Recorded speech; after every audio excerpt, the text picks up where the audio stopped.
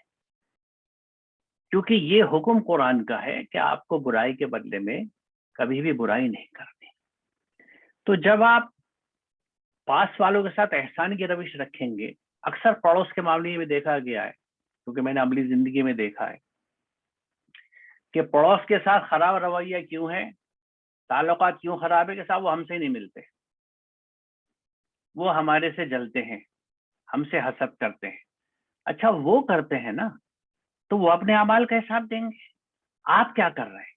آپ قرآن کے اس حکم کی تکذیب کر رہے ہیں کہ ویتاء ذی القربیٰ. آپ کو یہ کرنا چاہیے کہ جب آپ کے گھر میں کوئی اچھی چیز بنے, آپ بچے کے ہاتھ بھیج دیجیے ان کے گھر میں. ان کے گھر کوئی بیمار ہے, آپ عیادت کو جائیے اور حسب استطاعت ان کے لیے کچھ لے کے جائیے مریض کے لیے. وہاں بیٹھ کے ان سے محبت سے بات کیجیے اور ان سے کہیے میرے لائق کوئی خدمت ہو بتائیے, میں اور میرا پورا گھر ہے نا, ہم لوگ حاضر آپ کی خدمت کے لیے. آپ ایسے کر کے وہ دیکھیے کون سا پڑوسی ہے.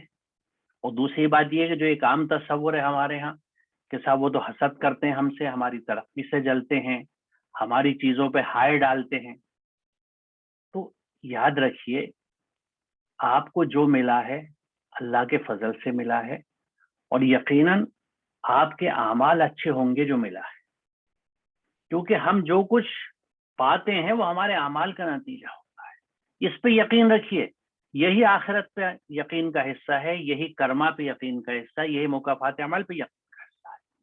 اگر آپ کے کرم اچھے ہیں, آپ کو معلوم ہے کہ آپ نے کوئی ایسی بات نہیں کری جس سے آپ اللہ کے باغی بنے, اس کی بندگی سے باہر چلے جائیں, چھوٹی موٹی انسانی غلطیاں ہو جاتی ہیں, وہ بھی کوشش کرتی ہیں نہ ہو, لیکن آپ نے میجر ڈیزاسٹرز نہیں کی ہے, بہت زیادہ اللہ کی کھلی بغاوت جان بوجھ کے نہیں کی ہے, تو آپ یہ یقین رکھیں کہ دنیا کی کوئی طاقت, کوئی رشتہ, کوئی نیبرہڈ آپ کو نقصان نہیں پہنچا سکتی.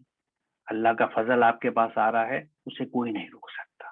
تو یہ جو تنگ ذہنی کی اور کم علمی کی اور قرآن سے دور ہونے کی باتیں ہوتی ہیں, اس سے بھی رشتے خراب ہوتے ہیں پڑوس کے. تو بی پازیٹیو, کیونکہ قرآن آپ کو دیکھیے, قرآن آپ کو ایکٹیو بناتا ہے, پیسیو نہیں بناتا. قرآن کا یہ ایٹیٹیوڈ جو ہے وہ لیڈ بیک نہیں ہے, وہ آپ کے آگے بڑھ کے چلتا ہے, آگے بڑھ کے کہتا ہے کہ آپ آگے بڑھیے. دوسرا نہیں بڑھا رہا, کوئی بات نہیں, کیونکہ یاد رکھیے آپ اپنے اعمال کے لیے جواب دہ ہیں, وہ اپنے اعمال کے لیے جواب دہ.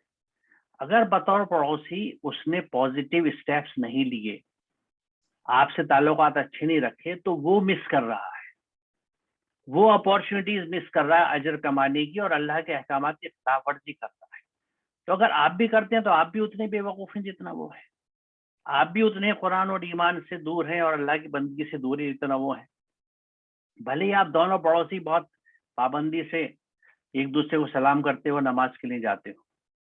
یہ میں اس لیے کہہ رہا ہوں کہ ہمارا اسلام نماز تک محدود ہو گیا ہے. پھر کہہ دوں کہ نماز سے, اس کی اہمیت سے, اس کے فرض ہونے سے کسی کو انکار نہیں, لیکن ہمارا صرف اس پہ تکیہ کر لینا یہ غلط ہے, کیونکہ اس حکم کو پھر آپ کہاں رکھیں گے, ایتاء ذی القربیٰ اور ان کے ساتھ احسان کا بات جو ہے, کیونکہ ایتاء ذی القربیٰ کی بات تو وہاں تھی سورہ نحل 90 میں, یہاں پہ کیا کہا گیا ہے کہ آپ کو احسان رکھنا ہے آس پاس والوں سے. اب دیکھیے, آس پاس والوں سے اگر آپ احسان کی روش رکھیں, اور خاص طور سے جو ہمارے محلوں میں, سوسائٹی میں, سماج میں غیر مسلم لوگ ہیں جو ہمیں نہیں جانتے, ان کے ساتھ اگر ہم احسان کا رویہ رکھیں, اچھے معاملات رکھیں, اور اگر ہم رکھتے تو سوچیے سچویشن کیا ہوگی. آج اگر کہیں سے کھچاؤ ہیں, نفرتیں بڑھ رہی ہیں, تو اس کے ذمہ دار ہم بھی ہیں.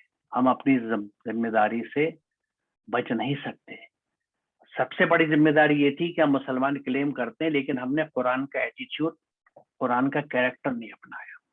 ہم نے قرآن سے سوائے نماز, روزہ, زکوٰۃ, حج کے کچھ نہیں لیا. ورنہ اگر پڑوسی کے ساتھ احسان کا رویہ اور پاس والے کو دینے کا رویہ اور برائی کا جواب برائی سے نہ دینے کی اپروچ ہم لے کے چلتے, تو کسی نفس میں اتنی ہمت نہیں ہے کہ آپ سے نفرت کرتا ہی چلا جائے. جب قرآن نے یہ کہہ دیا کہ اگر تم یہ کرو گے تو دیکھو گے کہ جن سے تمہاری دشمنی تھی وہ بہترین دوست بن گئے, تو یا تو آپ نعوذ باللہ یہ کہہ دیجئے قرآن غلط ہے, یا یہ کہہ دیجئے کہ ہم نے نہ قرآن کو سمجھا نہ عمل کیا, ہم نے اپنے جذباتی لیڈروں کو سنا, ان کی شعلہ بیانیاں سنی, اور ان نفرتوں اور دوریوں کا شکار ہو گئے جو کسی نے جانے انجانے میں پھیلا دی یا پہنچا دیا ہم تک.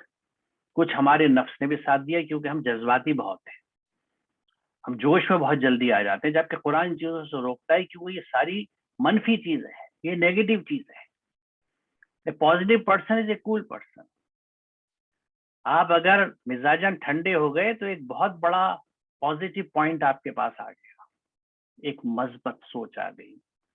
تو اس لیے ہو سکتا ہے یہ باتیں آپ کو بڑی عجیب لگیں کہ ہاؤ اٹ از پاسبل, لیکن ذرا سوچیے, یہ بات قرآن میں کہی گئی ہے, اس خالق نے کہی جس نے ہمیں بنایا ہے, جو ہماری نفسیات جانتا ہے. اور وہ خالق جو ہے, وہ اللہ جو ہے, وہ صرف مسلمانوں کا نہیں ہے, وہ سب کا اللہ ہے, وہ سب کا رب ہے. اس کو کسی نام سے پکارے آپ اس کو گاڈ کہیے, ایشور کہیے, پرماتما کہیے, برہما کہیے, جو, کیونکہ ہر عقیدے کے لوگ اپنے حساب سے پکارتے ہیں, لیکن وہ کسی کو مانتے ہیں اوپر, اور وہ جانتے ہیں کہ اس کو ہمیں جواب دینا ہے. اسی طرح جس طرح ہم اپنے رب کو مانتے ہیں, لیکن رب کی مانتے ہیں یا نہیں, اصل چیز یہ ہے. اور وہ جو ہے وہ قرآن یہاں رکھا ہوا آپ کے سامنے, یہ ایک اتنی جامع آیت رکھی ہے کہ وَبِالْوَالِدَيْنِ إِحْسَانًا وَذِي الْقُرْبَىٰ. نحل میں کہتے ہیں ایتاء ذی القربیٰ. تو ذی القربیٰ کون ہے؟ اس میں قربہ جو ہے صرف قرابت داری نہیں ہے, رشتہ داری نہیں ہے. یہ قرب صرف رشتوں کا یا خون کا نہیں ہے, یہ فزیکل بھی ہے, جیوگرافیکل بھی ہے, کہ آپ کس زمین پہ رہتے ہیں. یعنی اس ملک کے سب رہنے والے ذی القربیٰ ہیں, اور اس کی اسکیل کو چھوٹا کرتے چلے آئیے تو آپ کے محلے اور کالونی کے سب لوگ ذی القربیٰ ہیں, وہ چاہے ہندوؤں, مسلمانوں, سکھوں, عیسائی. آپ کو ان کے ساتھ احسان کی روش رکھنی ہے, آپ کو ان کے ساتھ اچھا رویہ رکھنا ہے. You have to do good to them as well. اور وہ اگر ہم کریں گے تو آپ سوچیے سچویشن, اور آج بھی ٹھیک ہو سکتی ہے, کیونکہ جب آپ اس روش پہ آتے ہیں تو آپ قرآن کی طرف لوٹتے ہیں، اللہ کی بندگی میں آتے ہیں، اور جیسے آپ اللہ کی بندگی میں سنسیریٹی سے آئیں گے، اللہ کی پوری طاقت آپ کے ساتھ ہو جائے گی، اس کی تمام رحمت آپ کے ساتھ ہو جائے گی، and you will never be defeated. قرآن 10 جگہ اس باتوں کو کہتا ہے کہ اگر تم صرف واحد اللہ کی بندگی میں آ جاؤ اور ہر طرح کا شرک چھوڑ دو تو ہم تمہیں پھر سے زمین کا خلیفہ بنائیں گے جیسے اس سے پہلے بنایا گیا تھا، یہ اوروں کو۔ تو اس لیے یہ چیزیں قرآن کے ساتھ ہم دیکھیے، مسئلہ صرف کیا ہے کہ بدقسمتی سے ہمارے دین میں، ہمارے ایمان میں، ہمارے اسلام میں قرآن کی جگہ بہت ہی چھوٹی ہوتی ہے، جو سینٹرل ہونی چاہیے تھی، جو اس کتاب کو مرکزیت حاصل ہونی چاہیے تھی، جو فوکل پوائنٹ ہونا چاہیے تھا، وہ ہماری پیریفریز میں چلا گیا ہے، اور پیریفیرل ایشوز ہمارے یہاں فوکل پوائنٹ بن گئے، وہ سینٹرل ایشوز بن گئے۔ تو یہ ہمیں ٹھیک کرنا پڑے گا، کیونکہ مجھے اوروں کا حساب نہیں دینا، اس معاملے میں سیلفش ہو جائیے، مجھے اپنا حساب دینا، مجھے قرآن پہ سمجھنا ہے، قرآن پہ عمل کرنا ہے، بھلے کوئی اس سے پسند کرے یا نہ پسند کرے۔ تو یہ 5 سوالوں کے ساتھ احسان کے بعد پھر ذکر آتا ہے یتیموں کا، والیتامى والمساکین، جو جن کے دیکھیے کسی بھی وجہ سے کوئی اگر بے آسرا ہو گیا، اس کے والد کا انتقال ہو گیا، جو بریڈ ارنر تھے، جو گھر میں جن کی وجہ سے چولہا جلتا تھا، وہ کہیں چلے گئے، گزر گئے، تو ایسے بچے خاص طور سے کیونکہ وہ کمزور ہوتے ہیں، ان کو ایکسپلائٹ کیا جا سکتا ہے، اور سماج کرتا ہی۔ آپ دیکھیے، آپ کو جو ہوٹلوں پہ کام کرتے چھوٹے بچے ملیں گے، ان میں سے اکثریت یتیموں کی ہوگی۔ اور یہ چائلڈ لیبر ہم کیوں امپلائی کرتے ہیں، ہم نوکر بچے کیوں رکھتے ہیں؟ کیونکہ وہ ریزسٹ نہیں کر سکتا، جو پیسوں سے دے دیں گے لے لے گا، احتجاج نہیں کر سکتا ہے کیونکہ کمزور ہوتا ہے، اسی کو اسلام منع کرتا ہے، کیونکہ اسلام ہر طرح کے کمزور کا ایکسپلائٹیشن منع کرتا ہے، وہ ان کو ساتھ کھڑا کرنے کے لیے آپ کو بھیجتا ہے۔ مسلمان کا رول یہ ہے کہ وہ کمزور کے ساتھ کھڑا ہوگا، اس کی مدد کرے گا، کھڑا ہوگا احتجاج کرنے کے لیے نہیں، کھڑا ہوگا اس کی مدد کرنے کے لیے، کیونکہ زبانی احتجاج کرنا، نعرے لگانا بہت آسان ہے، جو ہماری اکثریت کر لیتی، لیکن اپنی محنت سے کمائے ہوا پیسہ خرچ کرنا بڑا مشکل ہوتا ہے۔ زبان سے نعرہ بڑی جلدی نکلتا ہے، لیکن جیب سے پیسے بڑی مشکل سے نکلتے ہیں۔ قرآن جیب سے پیسے نکلواتا ہے، آپ کے من پسند مال نکلواتا ہے آپ سے، اور وہ نکالیں گے جبھی ایمان کے درجے کو پہنچیں گے، اور جبھی اللہ کی بندگی میں آئیں گے۔ تو جو بے سہارا بچے ہیں، جو ایکسپلائٹ ہوتے ہیں، اور اب تو دیکھیے، پہلے تو جسمانی یعنی صرف ان کے ورک کا، ان کی محنت کا ایکسپلائٹیشن ہوتا تھا، آج سماج اتنا ظالم اور بے حس ہو گیا ہے کہ ان کا سیکشول ایکسپلائٹیشن ہوتا ہے۔ ان بچوں کے ساتھ وہ گھناؤنی حرکتیں کی جاتی ہیں جن کو سوچ کے دل کانپتا اور ڈرتا ہے اور کراہیت محسوس ہوتی ہے۔ تو کیا آپ ہونے دیں گے آس پاس کے بچوں کے ساتھ ایسا؟ خدا نہ کرے سوچئے کبھی ہمارے بچوں کے ساتھ ایسا ہو تو ہمارا دل نہیں پھٹ جائے گا؟ تو اس بچے کا کون دیکھنے والا ہے؟ کچھ حصہ اس کو دیجیے، آگے بڑھیے۔ اسی لیے یتیموں کے لیے یہ قرآن حکم خاص طور سے دیتا ہے۔ اور تیسرا بڑا اہم بات جو کہی گئی ہے مسکین کے تعلق سے، مسکین ہوتے ہیں ٹھہرے ہوئے، رک گئے کسی وجہ سے، مطلب کہ کسی گھر کا جو روزگار والا آدمی تھا، بریڈ ارنر جسے ہم کہتے ہیں، کہ وہ محنت کر کے کما کے لاتا تھا، وہ اپنی بیماری کی وجہ سے یا کاروبار ختم ہونے کی وجہ سے یا کاروبار ہلکا ہونے کی وجہ سے، جیسے ان دنوں کورونا میں ہوا کہ کتنے لوگوں کے کام بند ہو گئے، کتنے کاروبار بند ہو گئے، کتنے لوگوں کی نوکریاں ختم ہو گئی، ان کو یہ رکے ہوئے ٹھہرے ہوئے لوگ جو ہیں، جن کا روزگار زندگی رک گیا ہے، ٹھہر گیا ہے، ان کو خاص طور سے ٹریٹمنٹ کے لیے قرآن کہتا ہے، کیونکہ عموماً سماج کی روش یہ ہوتی ہے کہ ایسے تھکے ہوئے رکے ہوئے لوگوں کو سماج رونتا ہوا آگے چلا جاتا ہے، وہ مٹی میں مل جاتے ہیں، خاک نشین ہو جاتے ہیں۔ اسی لیے آپ سورہ بلد کی آیت نمبر 90 میں دیکھیں تو مسکیناً ذا متربتن کہا گیا ہے کہ وہ مسکین جو مٹی میں مل گئے، کس نے ملا دیا؟ آپ دیکھیں جب اسٹیمپیڈ ہوتی ہے، کہیں بھگدڑ مچتی ہے کسی حادثے کی وجہ سے، تو جو کمزور گر جاتا ہے یا ٹھوکر کھا کے گر گیا، ریلے اسے کچلتے ہوئے چلے جاتے ہیں۔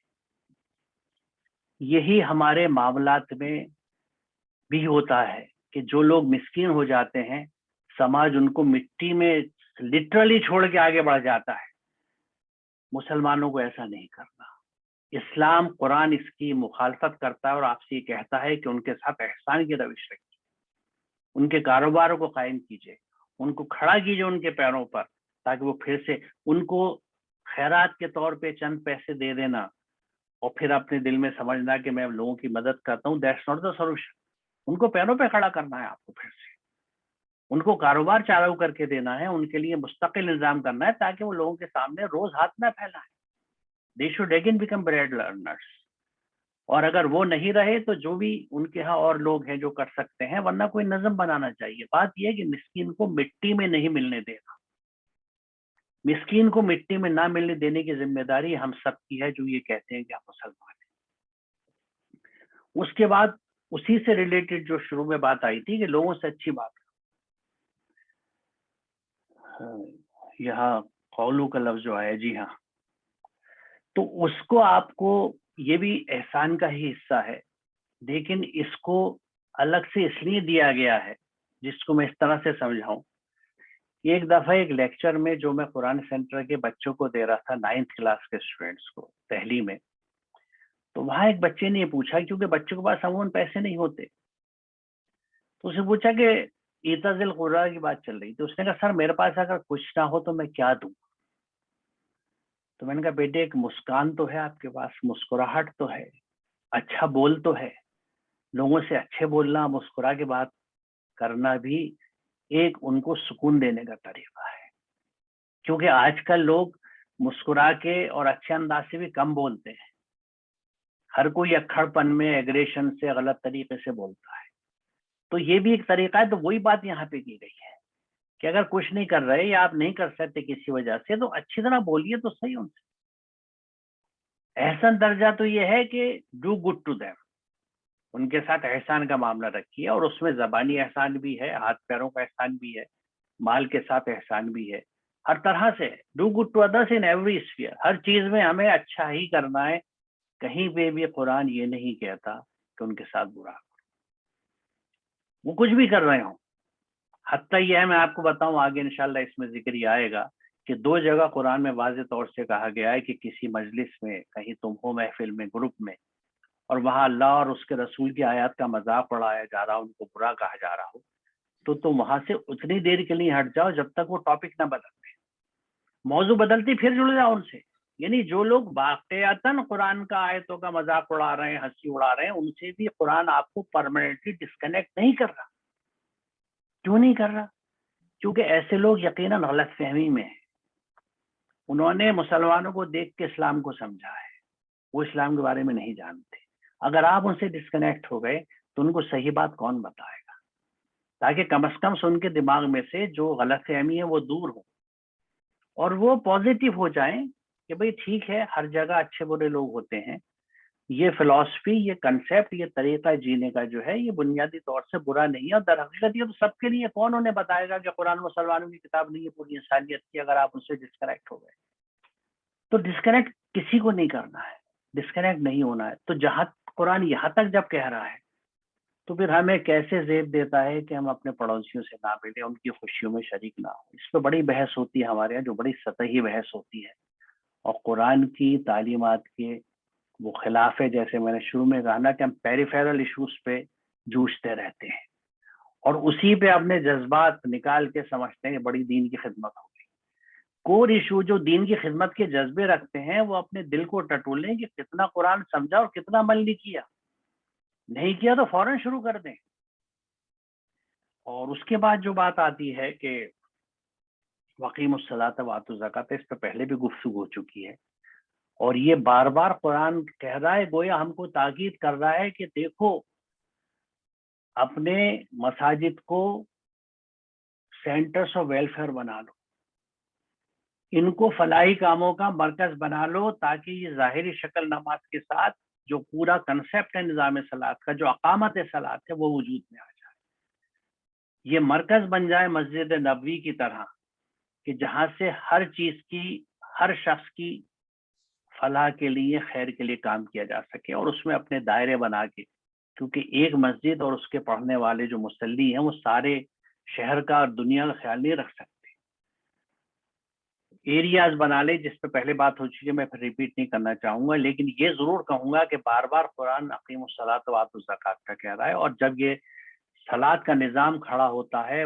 مسجد ویلفیئر سینٹر بن جاتی ہے پوری کالونی کے لیے، یا 3 کلومیٹر کے ایریے کے لیے، یا 2000 مکانوں کے لیے، تو پھر وہاں جو صاحب حیثیت ہیں ان سے کہا جا رہا ہے کہ تم اپنے مالوں کو خرچ کرو ان کے ڈیولپمنٹ کے لیے، ان کی گروتھ کے لیے، ان کی زکوٰۃ کے لیے، اور یاد رکھیے اس میں کوئی لمٹ نہیں ہے، 2.5% کی لمٹ قرآن نے طے نہیں کری ہے، یہ ہم لوگ ہی طے کرتا ہے۔ قرآن کا تو واضح حکم ہے کہ 2 حکم ہے جو اہم ہے، ذہن میں رکھنے چاہیے، کہ جو آپ سے سرپلس ہو، آپ کی بنیادی ضروریات سے جو آپ کے پاس سرپلس ہو، وہ سے دوسروں پہ خرچ کرنا ہے، جیسا ڈاکٹر طارق نے بھی ذکر کیا کہ قل العفو والی بات جو ہے۔ دوسری بات یہ ہے کہ مال کو جمع کرنے کی سخت تنبیہ ہے قرآن میں، اور کئی جگہ آیا ہے، یہاں ڈسکس بھی ہو چکا ہے کہ مال کو جمع کر کے رکھنے کے لیے اللہ تعالیٰ نے بہت سخت سزاؤں کا حکم دیا ہے، اور اللہ کی بات کبھی غلط نہیں ہوتی، نہ بدلی جا سکتی ہے۔ تو لہٰذا مال کے ساتھ یہ خیال رکھیں کہ ہمیں موقع مل رہا ہے کہ ہمارے علاقے جو کمزور لوگ ہیں تو وہی ایتاء زکوٰۃ ہے کہ ہم ان کو ان کے ڈیولپمنٹ میں مدد کریں۔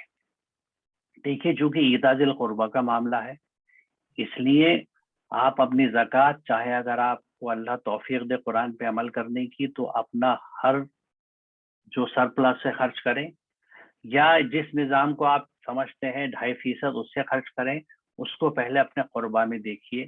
ایک چلن یہ بڑا چل پڑا ہے کہ صاحب انٹرنیشنل آرگنائزیشنز کو پیسے بھیج رہے ہیں، وہاں بھیج رہے ہیں، اپنی محنت خود کیجیے، نیکی کو کمائیے، کوشش کیجیے کہ آپ کے رشتہ داروں کی، یعنی رشتوں کے حساب سے قرب والے، اگر آپ کے فیملی میں، خاندان میں، رشتہ داروں میں ضرورت مند ہیں تو ان پہ احسان نہ جتائیے، خاموشی سے ان کے کاروبار کھڑے کیجیے، ان کی مدد کیجیے۔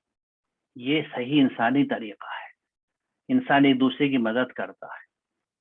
اس کے بعد پھر آپ جو دیگر قربت رکھنے والے ہیں، یعنی فزیکل کانٹیکٹ والے، آپ کے کاروبار کے، کام کے، فیکٹری کے، آفس کے آس پاس والے لوگ، آپ کے پڑوس کے رہنے والے آس پاس والے لوگ، جو ضرورت مند ہے ان کی مدد کیجیے۔ تو اس لیے یہ دونوں چیزیں اقیم الصلاۃ وآتوا الزکوٰۃ ضروری ہے، اور اس میں جیسے یہ کہا گیا ہے بنی اسرائیل کے لیے کہ پھر کچھ کو چھوڑ کر تم سب نے مورزون کا لفظ آیا، منہ موڑ لیا، یا اعراض بدل دیا، دوسرا منہ کر لیا۔ ہماری بھی آج اکثریت کی تو حالت ایسی ہے نا کہ ان چیزوں سے اعراض برتتے ہیں، لیکن اس میں یہ ضرور کہوں گا کہ وہ اکثریت قرآن کو سمجھتی نہیں ہے، کیونکہ میری اپنی زندگی کا تجربہ یہ ہے کہ ایک دفعہ جس نے قرآن سمجھ لیا اور اسے احساس ہو گیا کہ مجھے یہ کرنا ہے، یہ نہیں کرنا، تو وہ اس طرف جاتے ہوئے دوبارہ غلط کام کی طرف تھوڑا سا رکتا ہے، اسے ایک ریمائنڈر لگتا ہے۔ تو اصل وجہ یہ ہے کہ جو مسلمان ان چیزوں پہ نہیں آتے کیونکہ مسلمانوں کو قرآن سے جوڑنے کی کوششیں اس پیمانے پہ نہیں ہوں، گھروں میں نہیں ہوئی، والدین بچوں کو قرآن سمجھا کے نہیں پڑھاتے۔ سب سے بڑی کوشش یہاں سے شروع ہوگی، کسی جلسے، کانفرنس یا مسجد سے نہیں شروع ہوگی، یہ گھر سے شروع ہوگی، بچپن سے بچے کو تربیت، اور اس کے لیے یقین جانیے ماں باپ جواب دیں۔ ہمیں اللہ کا جواب دینا ہے کہ تم نے اس بچے کو مسلمان بنایا نہیں بنایا، میں نے تمہیں ایک بچہ دیا تھا صحت مند، صحیح سالم، بہترین ذہانت والا، کیونکہ قرآن تو کہتا ہے کہ لقد خلقنا الانسان فی احسن تقویم، انسان کو بہترین ساخت پہ ہم نے بنایا ہے، اور یہ ہر انسان کی بات ہے۔ تو پھر تم نے اس کو صحیح طرح سے گرومنگ کر کے، تربیت دے کے، ایک اچھا سماج کا فرد، ایک اچھا انسان کیوں نہیں بنا دی کہ جو جب تک زندہ رہتا انسانی کی خدمت کرتا؟ یقیناً اگر ہم نے ایسا نہیں کیا تو it is our failure. We have failed and we are answerable to Allah subhanahu wa ta'ala that we have wasted one of his precious resource. وہ شخصیت جو تھی، جو بن سکتی تھی اس بچے کی، وہ ہم نے نہیں بنائی کیونکہ ہم اس رخ کو جانتے نہیں تھے، ہم خود قرآن نہیں سمجھتے تھے، ہم قرآن پہ عمل نہیں کرتے تھے، تو بچوں کیا کراتے؟ یہ نسل در نسل چلا آ رہا ہے۔ تو یاد رکھیے یہ پکڑ بھی اسی طرح چلے گی، جواب دہ ہمیں ہونا پڑے گا اللہ کے سامنے۔ تو یہ بڑی تفصیل سے بات مجھے اس لیے کرنی پڑی کہ یہ بے حد جامع آیت ہے، اور بنی اسرائیل کے تعلق سے اس لیے کہی گئی ہے کہ وہ سب یہ حرکتیں کر چکے ہیں اور عذاب زدہ ہوئے۔ ہمیں سوچنا ہے کہ ہم بھی آج یہ کر رہے ہیں تو گویا ہم عذاب کو انوائٹ کر رہے ہیں، اس کا انتظار کر رہے ہیں۔ یہ مہلت ہے، اسے عذاب کے انتظار میں مت گزاریے، غلط فہمی میں مت گزاری ہے، خوش فہمی میں مت گزاری ہے. کوئی چیز بخشش نہیں کرائے گی آپ کی الا یہ کہ آپ قلب سلیم لیے وہ اللہ کے حضور حاضر ہوں، جو قرآن کہتا ہے. ٹوٹلی سبمٹیو سیلف، وہ نفس جو پورا اللہ کے احکامات کے تابع ہو چکا ہو، اور وہ جب تک نہیں ہوگا جب تک کہ وہ پورے احکامات سے واقف نہیں ہوگا، یعنی قرآن کو سمجھے گا نہیں اور اس پہ عمل نہیں کرے گا. چلیں اب آیت نمبر 84 پہ چلتے ہیں. آج یہیں پہ رک جاتے ہیں. اچھا ٹھیک ہے، ہاں مجھے وقت کا اندازہ نہیں رہا. ٹھیک، بہتر ہے. تو انشاءاللہ پھر اگلے سیشن میں سے آگے چلیں گے. وآخر دعوانا الحمدللہ رب العالمین. السلام علیکم. وعلیکم السلام.